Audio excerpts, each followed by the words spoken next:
You clearly know nothing about art, pleb. If you don't like it, there's a door. Make room for someone with money to burn and better taste. Go away. A heist sounds risky enough without spending extra time trying to pickpocket some keys. You suggest that if this crime is going to happen tonight, it should happen now. No time like the present. Good point. Let's go break it into a museum. You scoot casually across the street to the museum on the corner. After seeing the kind of look and unusual pyramids drawn from passers-by, Remele takes some fabric from her bag and wraps it around your head. There, now people will probably just assume that you have horns. You're just embarrassed by them being tiny or malformed. Duck into that alcove shielding the museum's back door and wait here for me. I'm gonna circle the blocker first, just so that we seem less suspicious. As you wait for Remele by the door, the reality of this caper settles in. You've been excited about the heist at first, because who wouldn't be excited about the opportunity to sneak around, steal some art, and stick it to the man, probably while a snazzy soundtrack played. What's going on there? It looks like a pair of wings. But now you realise that in the heist movies, they've always got blueprints for the place they're going to rob, and you have no blueprints. Seems like a dire sign. Before you can get too swept up in your worries, Remele returns. Does she have any idea how to get into this place? Because the door looks pretty unbust-downable to you. Yeah, I've got some tricks up my sleeve. I've never done this before, but it'll probably work. She roots through her bag until she comes up with several paintbrushes of varying size, then crouches down and uses the skinniest one as a lockpick. It doesn't work, but then she selects a different paintbrush with different bristles and uses some of the bristles bunched together and the lock clinks open. Ha! I'm great at this. I bet I could be an incredible thief if I decided to do that instead of art. Do you ever take the time to just sit back and acknowledge how great you are at everything and you try to do, and how much you trust yourself to never fuck up and when it counts? You hope that the question is rhetorical, because your honest answer is no. You don't have a lot of experience acknowledging how great you are at everything you attempt. Your mental accomplishments lately have mostly been the opposite of that. Oh, mood. Maybe it wasn't rhetorical, because Remele stays crouched down like that for the answer, looking at you like she wants an answer. When you eventually come up with an awkward shrug, she stands up and puts away her makeshift lockpick, dusting off her hands and opening the door.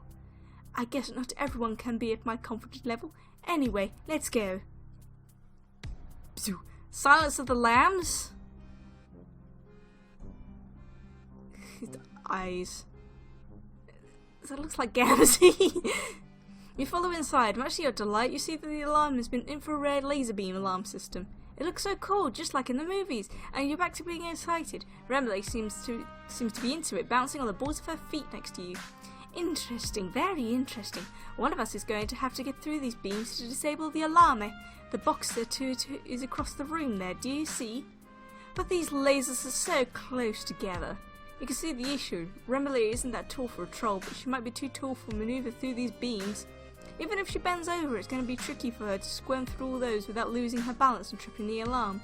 But the trolls that designed this alarm system didn't have your hornless ass in mind when they thought of potential intruders. You stoop over a bit and see if you'll fit, and sure enough, yes! You should be able to shimmy your way through these beams with minimal contortions. And fuck yeah! I knew I was right to bring an accomplice. Great thinking me. And great high skills you, if you pull this off. You recall what she said about confidence and trusting yourself not to fuck things up, and assure her that you've got this. You face the laser beams with your self-doubt shoved all the way down, where it hopefully won't screw up anything for you. You take a deep breath and crouch down and carefully, so carefully, inch your way forward between the wires. It's the slowest you've ever crossed a room in your life, and there are a couple of moments where you teeter and almost lose your balance. You can hear Remele hissing through her teeth behind you at the tense moments, but you press on without looking back. And then you've done it! You've reached the box to disable the alarm system, and you have no idea how you're going to do that. All the buttons are labelled in alien alphabet. Crap. Oh, that's right, I forgot you can't read. Press the one that looks like a meat hook but with angry eyes, and then press the one that looks like a meat hook but it's got a beast claws. That should do it. It sounds bonkers to you, but you look back to the buttons and her description of the letters are pretty spot on. You press the angry eyes and the cat claws, and the whole alarm system makes a soft shuddering noise and clicks and shuts off. You're thrilled! You did it! Who knew that doing something right could give you such a rush? This is just like the part of the heist where the heroes had to sweat it for a minute, they defeated the unforeseen wrench in their plan. You are certain that there couldn't be any larger wrenches in your plan still to come. Remele crosses the room to join you, giving you a praising look with her hands on her hips. Not bad. Thanks for coming through for me like that. Now let's get what we came here for. There's one work in particular that I'm here to get. You follow her through the different galleries, passing through sculpture rooms and oil paintings, until you reach a display of pieces that look like inspired pop culture.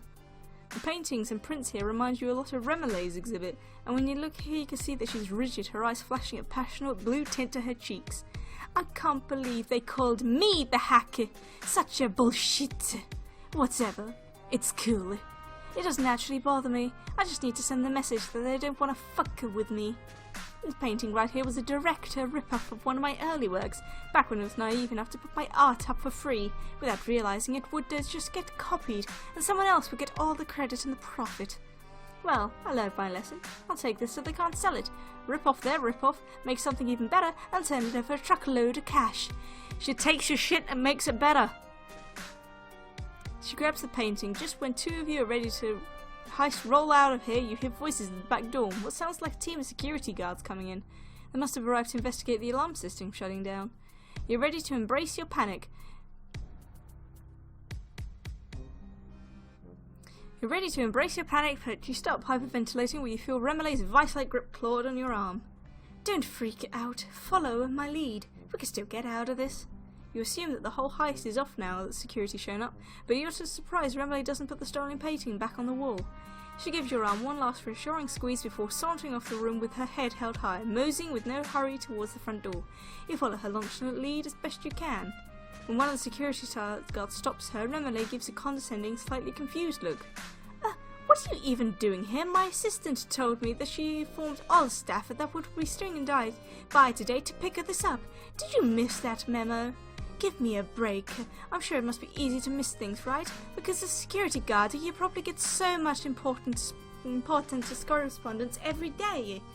Her four people somehow give her sneering eye roll extra sarcastic force. She yawns with her free hand, not holding the painting, flicks some non-existent dirt off her shirt.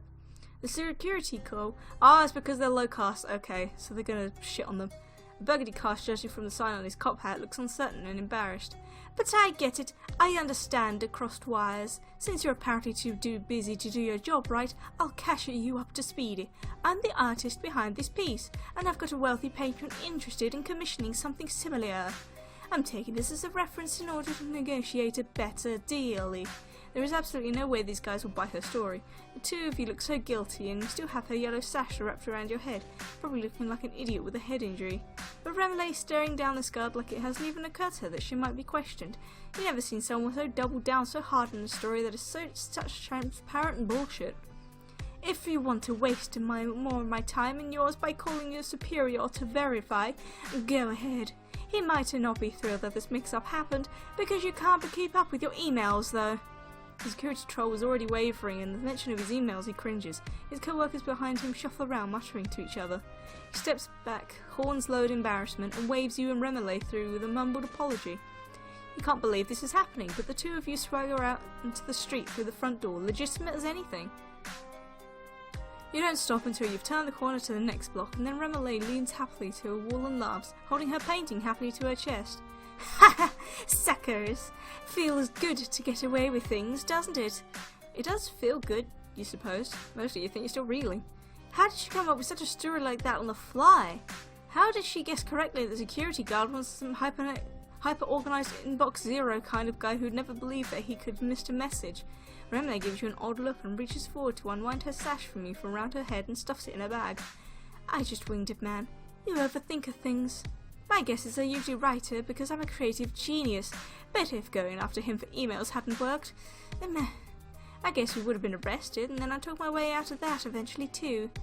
Wow. I find it hard to believe that she goes through life so easily with that kind of unshakable belief that she can improvise through anything. Doesn't she worry they'll catch up to her someday? You want the long answer? It's this. No, I super don't. If you still don't get it, I don't know if it's the kind of thing you can really learn. She picks up the painting again, looking down the street and away from you. Well, that was a successful heist. Now that I've ruined the competition, I feel inspired. I'm going to take this home and paint. Wait, hang on. The sinking feeling, you realise that she's just getting ready to depart and that this friendship might be slipping through your fingers. Sorry, kid. You seem like you're not totally useless, at least, but I'm not one for long-term artistic collaboration.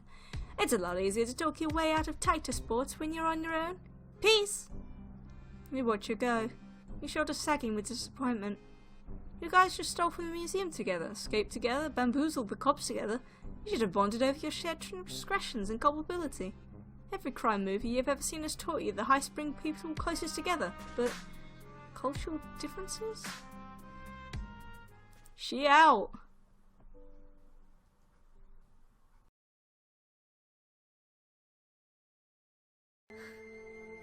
We got people! We got people! We got people! You mentioned that you were important, a real mover and shaker in the Alternian economy. You have a bunch of amazing local friends. Oh dear. Some of them are rich or have giant internet followings or are just very, very enthusiastic about meat. Oh, the boy. The point is, you know people. We know people. We have connections. Wow, that's really generous of you. Offering to get leverage your relationships for my sake? I knew I didn't make a mistake trusting you. Well, that's a different story, I guess. Why did you call up your fancy friends? Oh fuck. I don't have a phone! Look at the horn, look! That angle just makes it look even bigger! Yeah. Okay, so let's weigh up our options here. Searching the spaceship we Means evolving, going and coming across the adult. Considering how big she is. Well, the thing is, the adult is currently in the warehouse. They both went into the warehouse. But there might be others on the spaceship. Yeah. But there might be tons of people in the warehouse. Yeah. God. What time is it? It's late. It's time to eeny, meeny, miny, die. Right, well, where should we go then? Spaceship. Let's go on a spaceship. Here's a chance to prove you are totally capable of making non-disastrous choices. No, I'm not. You reason it would probably be best to check out the space cruiser while it's empty, since who knows how many people will be waiting for you in the warehouse. So you had that point? Yeah, that works for me. You suspect that Konyyl would have agreed to anything you suggested just as long as she didn't have to make the decision herself. What a mood! As the kids say these days, big worm. Worm mood.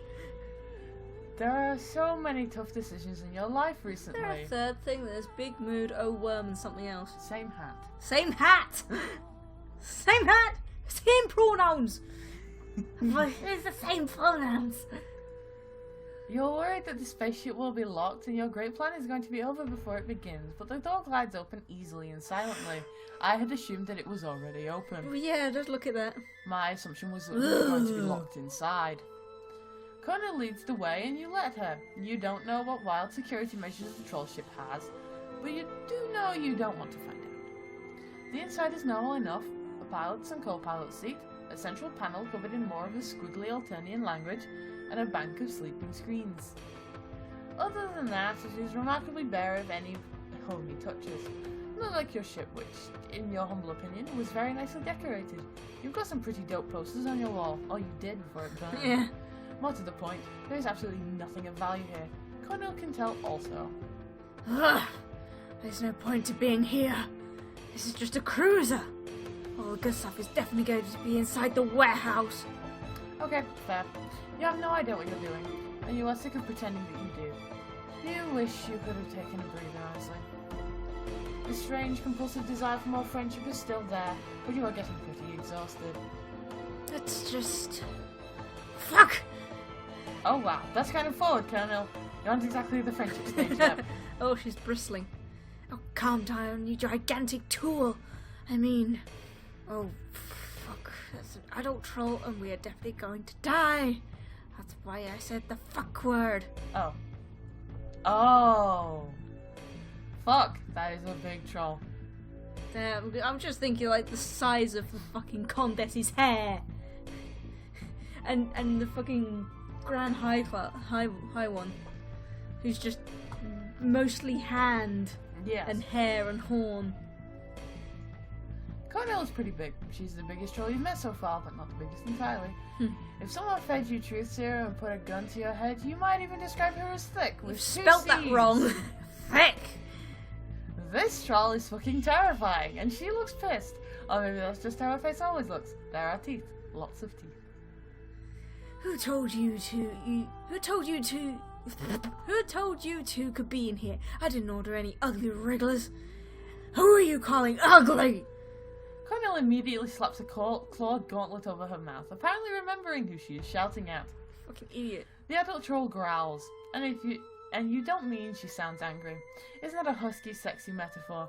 She really fucking growls. Deep, guttural animal noise. Staring into a pair of merciless cobalt eyes, you experience a pulse of crystalline fear. Blank and cold. You're pretty much constantly braced for death. Oh, But that doesn't mean you're looking forward to it. she's gonna start mind controlling us. Instead of springing forward and running you to pieces, the adult just stares at you. Damn, I don't want to troll. Take a picture, it'll last longer. The last thing you remember is those blazing eyes. Then even that fades and you slip away. Oh, she's got us under mind control now, great. When you thrash back into consciousness, Konyyl is right on top of you, pinning you to the warm, thrumming metal of the spaceship Oh, wall. she's under the influence. Because with humans it doesn't work the same way as trolls, we just fall asleep. She doesn't look angry or scared or anything. Her snarling, expressive face is utterly blank. You say her name a couple of times, but she doesn't twitch. She just squeezes down harder, grinding the bones in your wrists together. Someone is swearing. Oh, fuck. You strain to see around Konyl's head. The adult troll is seated in the pilot's seat, and the console is lit up. You realise what the thrumming in the walls mean. The ship is moving. Oh, I think we fucked up. Yeah, we did. You see the sickly green-grey of the Alternian night sky, and your stomach does a disorienting leap of mingled elation and dread. You can't believe you're actually going to space, and finally heading somewhere besides this fucking hellhole of a planet. Of course, that's how you felt when you first leave Earth. And now you have no idea where this troll is bringing you. And your new prospective friend is just sitting here like she's hypnotised, because she fucking is. She only reacts when you struggle, and then only to slam you back against the wall. You just randomly fell asleep, didn't you? How the heck did that happen? Because she's a Cerulean. The adult starts talking again, but she isn't talking to you. No, I'm on the way. No more delays, I promise. The loose-size shipment is on schedule. Don't worry. Everything is... Sirens scream and screens flash. The ship bucks wildly like a sailboat hit a wave. The adult troll's fingers fly over the controller. It was the consoles. No, what the hell? I don't know. It's like I've lost control of the damn thing. Fuck! Konyl's grip on you loosens. She pulls away and shakes her head back and forth, shaggy hair flopping into her eyes. What the hell? Where are we? She sounds small and lost. The adult troll doesn't turn around. She's too busy yelling Mayday into her comm and trying to wrest back control of her ship. The whole thing shudders again and yours and Konyl's heads bunk together. Bonk, bonk. Ow! The ship bucks again. It feels less like engine failure and more like a gigantic baby is shaking it like a rattle. It probably is. Yeah, probably there's a gold cast somewhere there, psionic. And you're scared, sure. But you're also awash in a sudden unexpected flare of understanding and competency.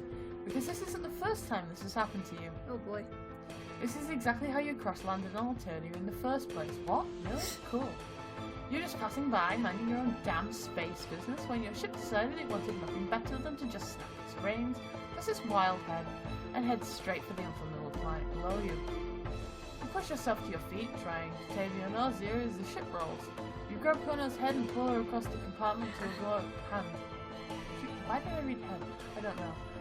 Grab her head and pull her towards the compartment to a glowing green sigil on the wall. You don't know much, but you do know absconding when everything starts falling to shit. Hey, what are you... Ah! Let go of me! Absolutely not. If you do that, you will not be able to be friends with her, because she'll be dead. With the strength born of desperation, you pull her into the escape pod with you. We won't fit. You will! You do! But it's uncomfortable as hell. Craning your neck at a very uncomfortable angle, you manage to reach around Konyyl and press the big red button on the wall. Yeah, because that's always a good idea. The alarm sounds and you hear the adult say, "What the?" before the door slams shut and the escape pod rockets out into space. You shudder back down towards Alternia. Konnyll's weight crushing your delicate ribcage again. Poor ribcage. You're surprised it hasn't sued you for damages yet. Wow, that show was a shit show. Hardships bring people together, don't they? That's definitely a thing. Unfortunately, you judge from Konnyll's swearing and muttered death threats that this is not one of those times. Oh boy, look at us crammed up in there.